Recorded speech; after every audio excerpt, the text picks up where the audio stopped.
Assalamualaikum warahmatullahi wabarakatuh. Perkenalkan, nama saya Muhammad Wajan Putra Firmananda dari kelas 4D reguler pagi Banjarmasin.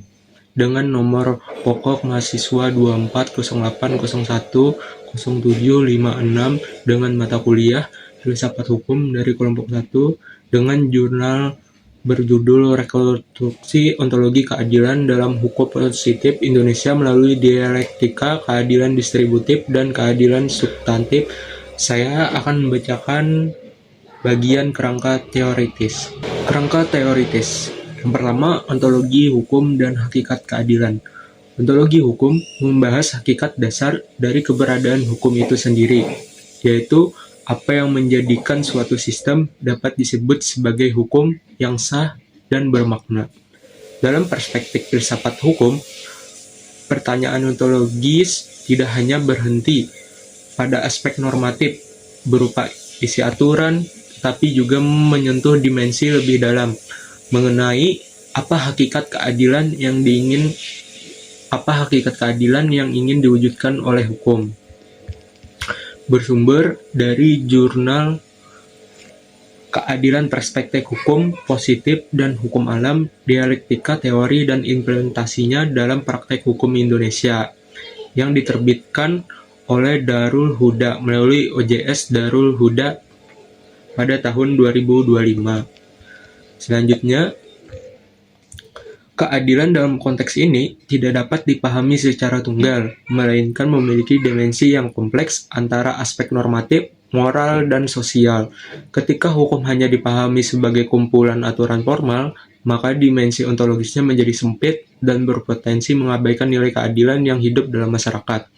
Oleh karena itu, ontologi keadilan menuntut adanya keseimbangan antara hukum sebagai sistem norma dan hukum sebagai sarana pencapaian nilai kemanusiaan. Selanjutnya, teori positivisme hukum. Positivisme hukum merupakan aliran yang memandang hukum sebagai sistem norma yang harus dipisahkan dari moralitas. Dalam perspektif ini, validasi hukum ditentukan oleh aspek formal, yaitu apakah suatu aturan dibentuk oleh lembaga yang berwenang dan melalui prosedur yang sah, bukan berdasarkan apakah aturan tersebut adil secara moral.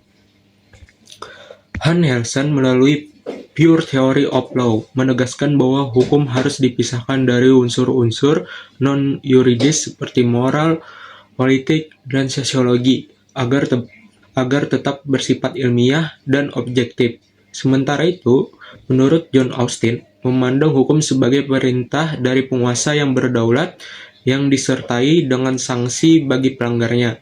Konsekuensinya, hukum dalam perspektif positivisme lebih menekankan kepastian dan keteraturan dibandingkan substansi keadilan. Dalam praktiknya, pendekatan ini sering dikritik karena dapat menghasilkan hukum yang sah secara formal tetapi tidak selalu adil secara substantif.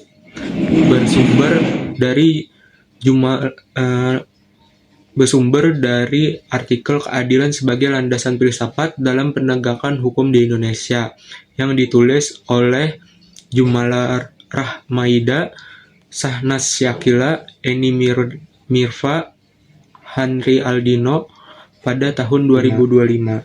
Selanjutnya akan dilanjutkan oleh teman saya. Terima kasih.